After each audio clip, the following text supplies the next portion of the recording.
और विपक्षी नेता में आते কিন্তু তাকে কালকে চেঞ্জ করে দেওয়া হয়েছে। টোটালটা ইলেকশন কমিশন নিজের ইচ্ছেমতো খেলছে এবং সাথে কেন্দ্রীয় বাহিনীকে নিয়ে, এবং আমাদের পুলিশরা টোটাল মাথা নত করে কেন্দ্রীয় বাহিনীর আন্ডারে কাজ করছে। সুতরাং আমি সব আমাদের কাউন্টিং এজেন্টদের, আমাদের সমস্ত পার্টির কর্মীদের বলবো, অত মন খারাপ করার কারণ নেই।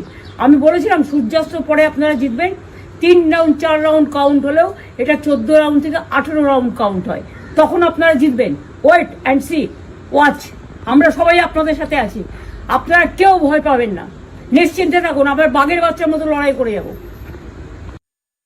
देखिए, आप सुन रहे थे पश्चिम बंगाल से अब ये ममता बनर्जी का बयान सामने आया है रुझानों को आने के बाद। अब सीधा रुख कर लेते हैं प्रदीप चतुर्वेदी जी का। देखिए, पश्चिम बंगाल में बेशक बीजेपी ने टीएमसी के साथ खेला किया हो, लेकिन मौका कांग्रेस ने दिया, प्रचार प्रसार नहीं किया पुरजोर तरीके से, और अब देखिए बीजेपी वहां पर खेला कर चुकी है। तरीके से लड़ा है। और सवाल इस बात का है कि ममता बनर्जी की इनकम्बेंसी को लेकर के 15 साल के राज में जो कुछ सामने आया, जिस तरह का उन्होंने राज किया, उससे बंगाल के लोगों को समझ में आया कि उनका विकास जो है ममता जी साथ नहीं हो पा रहा है, तो उनको उस सिस्टम से नकारा गया है।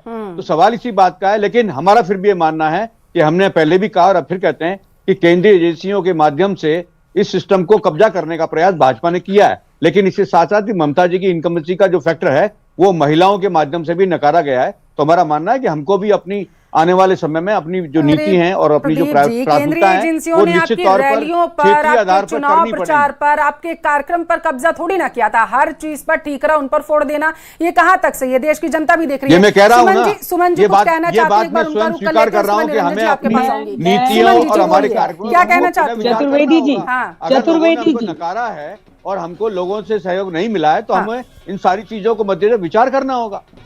चतुर्वेदी मजबूत करने की प्राथमिकता। सुमन जी अपनी बात रखिए, उसके बाद मुझे सुभाष जी के पास जाना है। जी, मैं बहुत ही विनम्रता पूर्वक कहूंगी कि अब तो राहुल गांधी ने हैट्रिक लगा दिया।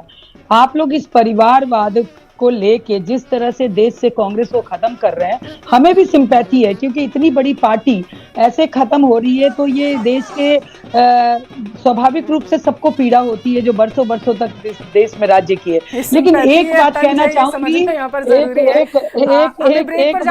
सुभाष जी से एक बार टिप्पणी ले लेते हैं जागृति जी। सुभाष जी, जागृति। राहुल बिल्कुल सुभाष जी, देखिए आपने बीजेपी को भी सुना, कांग्रेस को भी सुना और निरंजन जी को भी सुना, लेकिन अब जो ये खेला हुआ है पश्चिम बंगाल में, क्या ये रहा, क्या वाकई में कांग्रेस यहां पर पोलराइज करने में कामयाब रही, या जो कैंपेन्स किए गए बीजेपी और टीएमसी की ओर से वो इन रुझानों का परिणाम है? देखिए, इस चुनाव से जो सबक की बात कर लें पहले हम, सबक क्या मिल रहा है। भारत की जनता हर बार के चुनाव में टकटकी लगाकर देखती है कि स्टेट में, मेरा मतलब भारत से स्टेट्स से भी है, तो राजस्थान में चुनाव होते हैं, मध्य प्रदेश में होते हैं, पश्चिम बंगाल, तमिलनाडु, हर जगह की जनता ये देखती है कि इस बार तो कुछ नया होगा, इस बार तो कुछ रामराज आएगा, इस बार तो कुछ स्वराज आएगा, इस बार तो कुछ होगा, होके रहेगा। ये देखिए, आप पहले कांग्रेस आई, अंग्रेजों से निजात दिलाएंगे, फिर बंगाल में कांग्रेस की सरकार बनी, इसके बाद कम्युनिस्ट आ गए 27 साल, अभी 15 साल से ममता बनर्जी थी। जनता क्या करे? जनता चेंज चाह रही है, कुछ चैन चाह रही है, असल में आराम चाह रही है।